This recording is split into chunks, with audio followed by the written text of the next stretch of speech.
Assalamualaikum warahmatullahi wabarakatuh. Ada yang nanya, Pak, ukuran kandang itu berapa? Lorongnya harus berapa yang ideal, yang bagus, yang tepat biar kita tidak terganggu waktu bersihin kotoran juga nyaman, mudah dan enak. Yang pertama, untuk jarak tengah ini, jarak tengah dari pondasi ke pondasi itu 2 meter ya. Sini sampai sini 2 meter. Nanti dipotong dengan tempat pakan itu 40 cm. Kalau kanan kiri 40 cm 40 cm berarti 80 ya kan. Tengah ini ada 1 meteran lebih ya kan. Sisanya. Terus kemudian ini pondasi. Pondasinya ini minimal ketinggiannya 70 cm. Nanti waktu bersihin enak kita, nggak terlalu merunduk. Yang belakang juga bisa kita ambil, kita juga bisa masuk, bisa pakai sekop ya. Minimal 70 cm, bagusnya 1 meter. Biar aman ya, biar aman. Untuk sini lantai kambing sampai lantai palung ini, tempat pakan yang bawah. Ini jaraknya 40 cm. Jaraknya 40 cm. Terus lubang ini, lubang kepala itu 20 cm saja. Ya, lubang kepala 20 cm. Terus ketinggian dinding ini 120 ya, 120. Kalau 1 meter dikhawatirkan nanti ada yang loncat. Walaupun jarang tapi ada beberapa kejadian, entah itu jantan, entah itu betina, di waktu birahi dia loncat. Nih, terus kemudian lebar kandang minimal sekali 1 meter. Ya, minimal sekali 1 meter, ke belakang 150. Terus untuk kandang kambing sebanyak 30 ekor berapa lebarnya ininya 30 ekor berarti ya kesananya kurang lebih 16 meter ya, panjangnya 16 meter, lebarnya ditambah aja. Kalau 1 meter, 1 meter setengah, 1 meter setengah udah 3 meter. Kita di sini 2 meter ya kan, berarti sudah berapa? Nah, artinya sudah bisa kehitung, kecak sudah kan. Mudah untuk lebar untuk bikin rumahannya. Untuk kayu lantai kita gunakan yang keras, itu bagus. Pakai akasia. Untuk dinding silahkan pakai kayu apapun bisa, yang penting nggak mudah lapuk lah ya. Yang penting tidak mudah lapuk. Terus ini lubang untuk keluar serintil ya, jatuhnya serintil itu 1,5 cm, 1,5 cm itu paling bagus. Selanjutnya ini teman-teman semuanya, selanjutnya selain nanti kita bahas kandang juga, ini pakan ya. Banyak teman-teman bikin silase itu busuk. Tandanya busuk apa? Kadang di sini ada bercak hitam, jadi daunnya itu hitam, berarti kemungkinan di sini bagiannya ada satu bagian yang bolong. Kalau bolong, kalau kita ya harusnya ditempel pakai lakban. Kalau khawatir dengan semut, ini kan kalau plastik kayak gini karena bikin silase ya, ini juga bisa dibolong akibat gigit semut. Nah, lingkungan sekitar ini tempat silase kita sering-sering semprot dengan disinfektan, termasuk kandang ya. Kandang kohenya tidak bau kan kalau pakai disinfektan. Terus kemudian nyamuk tidak ada, lalat juga berkurang, bakteri pasti mati. Kambing sehat. Nah, selanjutnya silase lagi, selain busuk tadi. Tandanya silase itu jadi, pertama warnanya masih hijau. Ibaratnya kita ngerebus daun singkong itu setengah matang. waktunya buat silase itu 1 sampai 7 hari. Setelah 7 hari kita buat, ini nanti ini dibuka, kuncupnya ini dibuka. Kalau sudah 7 hari dibuka, ininya dibuka. 1 hari itu dibiarkan aja, nggak usah ditutup, biar uap bau gasnya itu hilang. Karena biasanya bikin silase itu gasnya masih tinggi. Jadi dibuka aja sehari. Selanjutnya apakah perlu ditutup? Nggak perlu ditutup. Asal ya, kewajiban kita saya mengingatkan buat silase biar tidak roboh, ini harus diinjek-injek yang padat. Kalau udah 7 hari dibuka aja nggak apa-apa, nanti yang di atas diambil kita buat makan besok lagi. Nggak bakal busuk. Bikin silase itu tanpa campuran apapun, walaupun kadang ada yang pakai garam. Garam itu tujuannya untuk mencegah adanya jamur, ya kan, mencegah adanya jamur. Terus kemudian ini kita lari ke sini. Ini lorong ya, lorong kandang. Ini tujuannya untuk cempe-cempe kalau keluar masuk. Nah, indukan tetap di dalam, cempenya keluar masuk. Tujuannya keluar masuk, makan kita sediakan di situ atau dimanapun. Terus kemudian cempe bisa lari-lari, olahraga. Terus kemudian ada lubangnya di sini ya, ada lubang keluar masuk cempe. Nah, di saat cempe pengen keluar bermain, dia akan keluar lewat lubang. Kalau di saat cempenya pengen dengan indukannya nyusu apapun ya, nyusu atau bermain dengan indukannya, dia ya udah ke dalam. Nanti kalau udah puas dia keluar lagi, bermain dengan cempe-cempe yang lain.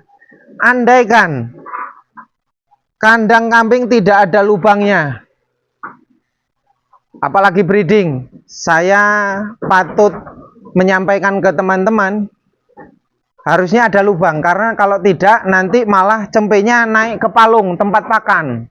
Karena dia pengen bermain dan lain sebagainya, nggak ada tempat keluar, terpaksa loncat keluar lewat tempat pakan. Kalau di tempat pakan, nanti cempenya kencing, buang kotoran, makannya akhirnya mubazir, nggak dimakan. Jadi biar aman, cempenya nggak keluar-keluar, naik-naik ke palung, jadi dibuatkan lubang seperti ini. Terus kemudian cara perawatan. Cempe, masa pertumbuhan itu penting untuk kita perhatikan berkaitan dengan asupan gizinya. Kalau kita kasih makan di sini, tempat pakan khusus cempe, ada pakanan-pakanan khusus kan gitu. Apalagi kan kita cenderungnya memang kalau punya cempe itu kan sayang kan, lebih perhatian dibandingkan indukannya. Kita senang kalau punya cempe, maka karena kita senang, pasti makanan apapun yang baik-baik pasti kita cari, kita sediakan untuk cempe. Karena apa? Pasti untuk pertumbuhannya, untuk cepat besarnya kan gitu ya. Untuk minum pakanan cempe tambahan ya ada rumput hijauan, ada silase, ada konsentrat atau bungkil kopra, bungkil sawit, DDGS, SBM, mineral itu kan. Untuk indukan yang sedang menyusui, ini harus kita perhatikan ya. Indukan yang menyusui itu yang pertama, karena kita mungkin kekurangan ngasih makan ya kan. Terus sementara indukannya kita juga nggak ngerti sebenarnya produksi susunya seperti apa, kebutuhan gizinya seperti apa. Pencegahan atau kita memang antisipasi dari awal, disuntik vitamin rutin ya. Suntik vitamin 2 minggu sekali. Kalau 2 minggu sekali itu kan nggak berbahaya, paling boros ya kan, paling boros. Suntik vitamin biar produksinya cepat. Terus kemudian kalau habis melahirkan jangan buru-buru disuntik dengan macam-macam, biarkan dulu aja lah. Setelah persalinan seminggu baru indukan mulai disuntik dengan antibiotik. Terus kemudian 3 hari kemudian dikasih vitamin. Terus 1 bulan kemudian dikasih obat cacing. Nah, kalau indukannya kita obati, kita kasih vitamin, pasti susunya semakin baik kualitasnya, dan cempenya juga pertumbuhan dan kualitasnya semakin baik. Terus kalau breeding silase full silase tanpa rumput gimana? Kalau di Lampung, kambing yang banyak seperti ini rumput bukan wajib. Mungkin hanya seminggu sekali atau sehari sekali. Kambing 50 ekor hanya satu karung. Sisanya apa? Sisanya ya daun singkong, ampas singkong, terus kemudian ada bungkil kelapa, ada konsentrat, dan lain-lain. Kalau ini patokan pakemnya itu masing-masing peternak ya. Mau menyediakan pakan seperti apa untuk indukan dan cempenya itu masing-masing peternak punya pakem sendiri-sendiri. Mengukur kemampuan, mengukur budget, dan lain sebagainya. Yang penting jaminannya kambing berkualitas. Terus kemudian harus dijamu, minumnya ada jamu-jamuannya biar sehat. Ya kambing sehat, cempe pasti sehat. Kan gitu. Jamunya apa? Ya boleh jamu beli online, boleh bikin sendiri, temulawak diparut, kunyit diparut, dikasih gula merah, itu bagus. Nah, kandang seperti ini 1 bulan sekalinya disemprot disinfektan ya. Disinfektan atau obat-obatan yang lain lah ya. Untuk peternak dari awal itu harus menyediakan obat-obatan satu, obat kembung, obat mencret, obat mata, obat lumpuh atau kejang-kejang, obat mastitis, terus antibiotik, vitamin, mineral itu harus kita sediakan dari awal. Jangan kita beli obat-obatan ketika kambing kita sakit. Lebih baik kita sediakan obat. Begitu ada tanda-tanda kambing sakit, kita cepat menanganinya, ya kan? Supaya kambing obat-obatannya tidak kadaluarsa. Jangan disimpan di tempat yang panas. Kalau di sini umumnya disimpannya di kulkas. Biar awet, biar kadar obatnya atau kandungan di obat itu tidak rusak lah ya, jadi aman. Kan kalau di obat itu ada tulisan simpan di tempat yang sejuk, gitu kan, bukan simpan di tempat yang panas. Ini informasi buat teman-teman semuanya berkaitan ukuran kandang, berkaitan dengan jarak, semuanya sudah kita kupas. Terus kemudian berapa pemula yang pantas untuk memulai ternak kambing? Seberapapun pantas, mau 1, 2, 3, 10, 20 pantas. Asal semuanya harus dihitung. Harus dihitung apa? Biaya buat kandang, terus kemudian ada penyediaan bank pakan atau apapun, yang penting pakan kita harus siap. Entah itu ngarit, entah itu beli, atau itu ada dari bank pakan, itu semuanya harus kita siapkan dari awal. Kalau memang beli ya berarti siapkan uang yang banyak, mental yang kuat. Karena semakin setiap hari kita mengeluarkan uang, itu kan biasanya peternak itu selalu di kemudian hari mengalami kendala. Karena belum tentu uang itu hanya untuk kambing. Pasti ada kebutuhan-kebutuhan yang lain. Makanya semuanya harus dicermati, dipahami, ditekuni, diteliti, biar kita sukses. Berapapun jumlahnya, mau 1, 2, 3, 4, 5 sampai 10 sampai 100. Nah, kuncinya berhasil apa? Kuncinya berhasil ternak kambing itu yang pertama, kambing kurus jadi gemuk. Ya, kambing kurus jadi gemuk. Berarti peternak itu berhasil dalam merawat kambing. Kuncinya cuma itu. Kalau masa birahi setelah melahirkan 45 hari kemudian pasti dia birahi. Nah, kalau yang tidak hafal, tidak ngerti, apalagi pemula ini birahi atau tidak, ya tandanya ekornya goyang-goyang kayak gini terus, berarti dia minta kawin, bisa kemungkinan. Atau dia muter-muter di kandang karena gelisah, itu bisa jadi mau minta kawin. Teriak-teriak, itu juga bisa minta kawin. Kalau yang nggak minta kawin gimana caranya? Kok ini udah 45 hari atau 3 bulan atau 4 bulan nggak minta kawin-kawin, gimana?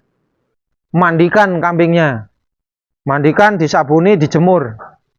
Nanti habis itu disatukan dengan pejantan. Biasanya cepat birahi. Terima kasih untuk semuanya pemirsa Hewan N2 TV. Salam Arit. Assalamualaikum warahmatullahi wabarakatuh.